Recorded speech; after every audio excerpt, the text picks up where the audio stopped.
Hey everybody, Andy from Tennis Euphoria, bringing you a review of two Artengo rackets, the TR990 Power Pro, the 300 gram version, and also the TR930 Spin Pro, again the 300 gram version. I think those two are the ones that will probably interest people, both very much tweener frames. The red is more power orientated, 280 target swing weight, 16 by 19 string pattern, 100 square inches.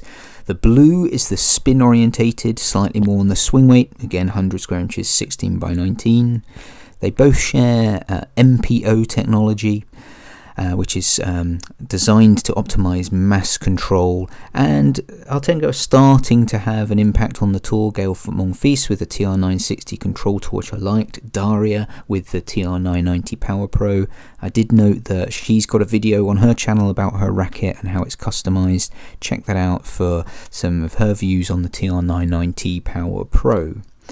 So I guess the interesting piece around these two rackets in the scheme of living through cost of living crisis and lots of economic uncertainty globally is the price point of these Artengo rackets. For those that aren't in the know, Artengo is the Decathlon manufacturer of rackets. They're available to buy at Decathlon only, and at time of recording, £99 new for these rackets each, which is pretty much half of what you'd pay compared to some of the main brands that it's targeting. I guess always the concern when you're looking at anything budget in any purchase is quality control. So let's look at that first. My TR990 Power Pro was about on spec in terms of unstrung weight. The TR930 Spin Pro is 2 grams over, so that's not bad. However, when it came to swing weight, my TR990 Power Pro was under spec at 268, which gave me 300 swing weight strung.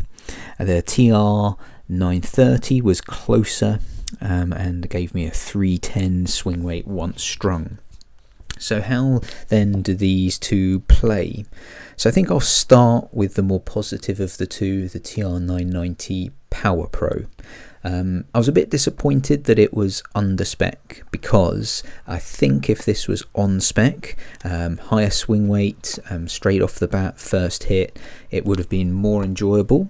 But taking that into context and not criticizing it for that to begin with, actually looking past that, you do have a consistent response from the racket, nice sweet spot. It's a 70 RA, and it does feel stiff, but you get quite a lot of feedback, and I think in some respects you haven't got much dampening technology here, so I think you have something that is pretty raw, but in that respect you do get a bit of reliability, feedback and consistency from it. I wasn't feeling discomfort, but I was mindful that this was a 70 RA.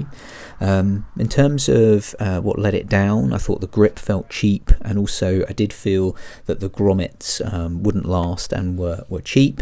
Nevertheless, I was fairly enjoying hitting with it, so did customize it a little. Some silicone in the handle, leather grip, looked to take the weight up a little bit, added a little bit of weight at 12 under the bumpers, and yeah, it played actually much better once I took that swing weight up, so pretty good, and I'll come back to it.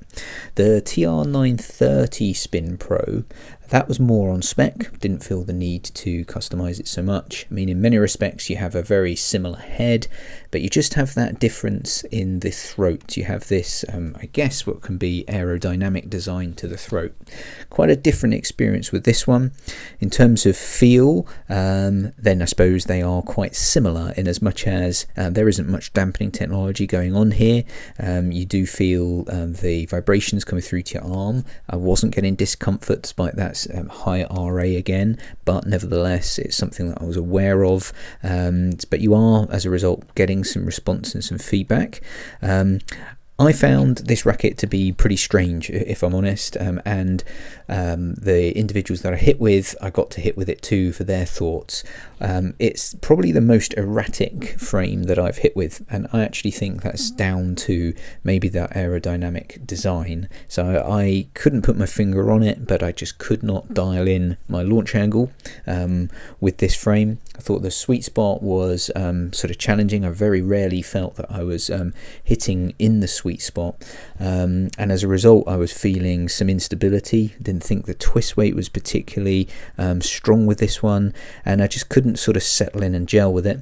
One of my hitting partners who hit with it felt that it was aerodynamics. I mean, his comment was, this is a racket designed for extreme Western grips and teenagers, and I think what he meant by that is modern technique rather than any age group.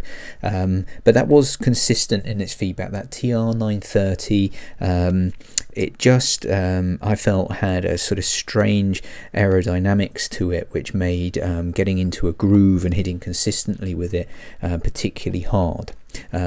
So I must admit I would really struggle, I think, to recommend that. I mean, in the context of it being half the price of a Babolat Pure Aero or Head Extreme MP, which it would be competing with, I do actually think that they are doubly as good, unfortunately, and so I think I'd find it really difficult to encourage someone to move away from it.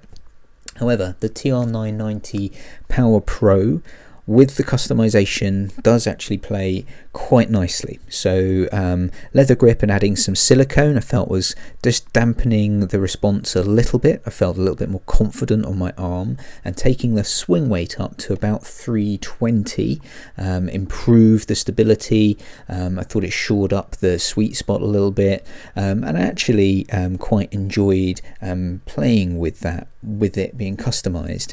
So it's funny, isn't it, but that really was my view on the TR960 Control Tour. That was a good platform. It was kind of simply good, and so you could customize it and make it play to your liking and play much better. I suppose the caveat being is really people will probably only buy that if they can and want to customize, and I think this is the case here. So then you have to start to consider, once you've spent 99 on the racket, perhaps you spent another 10 to 15 on silicone, new grip, getting good strings, maybe getting it customized, then you are probably looking at that spend going up to sort of 130, 135 for the racket, and so the value starts to go down next to the price points of things like the Head Extreme MP, which are always priced relatively well. So it's not a bad frame, and I think it needs customizing. Personally, I think that Artengo can and probably will do quite a lot to improve around the grommets and the grip to make them feel more quality, and I think they're on an interesting path. The TR930, I'd love to know if other people have hit with that, because none of us could really get on with it. The TR990, lots of potential. Is anyone hitting with it? I bet you're customizing it too, and maybe if you're someone who likes to go through a lot of rackets, it could be worthwhile buying a few of them, getting them customized, and you'll have a relatively good experience with them.